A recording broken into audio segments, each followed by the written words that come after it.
Misteri dan ritual di makam Prabu Kian Santang.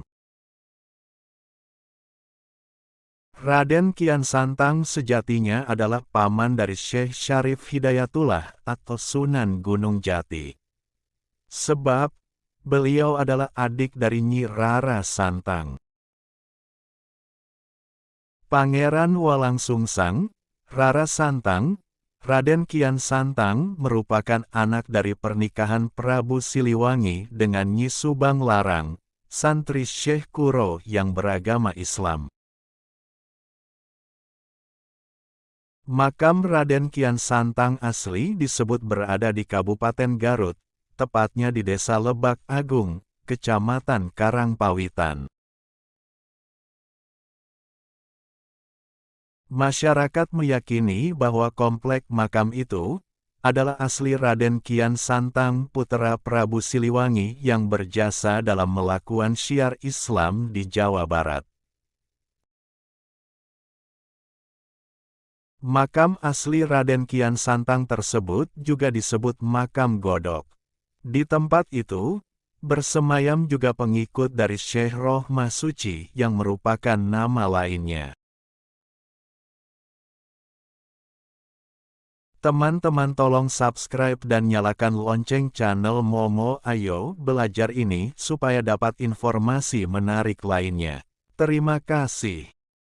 Makam Godok yang diyakini tempat Raden Kian Santang putra Prabu Siliwangi disemayamkan, hingga kini menjadi destinasi wisata religi favorit di Kabupaten Garut.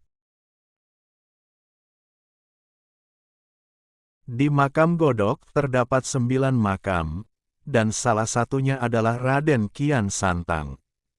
Sementara 8 makam lainnya adalah pengikut dan pengiringnya. Hal itu terlihat dari susunan makam yang ditata sedemikian rupa, bahkan letaknya berurutan. Mulai dari pengiring pertama sampai ke-8. Di bagian dalam ada makam Sembah Dalam Serepen Agung, Sembah Dalam Serepen Suci, Sembah Dalam Khalifah Agung, dan Santowaan Marjaya Suci. Sementara di luar, terdapat 2 makam yang masing-masing milik Syekh Dira dan Sembah Dalam Pagar Jati.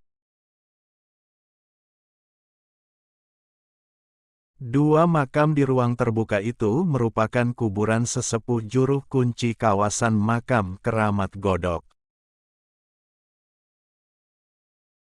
Makam Syekh Sunan Rohmat Suci ada di atas gunung, ditutupi bangunan dan cungkup kain. Di samping makam tersebut, ada ruangan yang diyakini menjadi tempat untuk menyimpan gundukan tanah yang dibawa dari Makkah. Tradisi di makam Godok, setiap tanggal 10 sampai dengan 16 Maulud, biasa dilaksanakan ritual lungsur pusaka.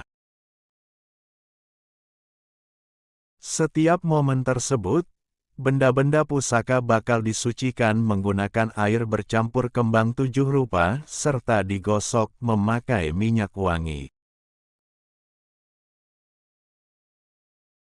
Tradisi ini dikenal masyarakat setempat sebagai upacara panjang jimat.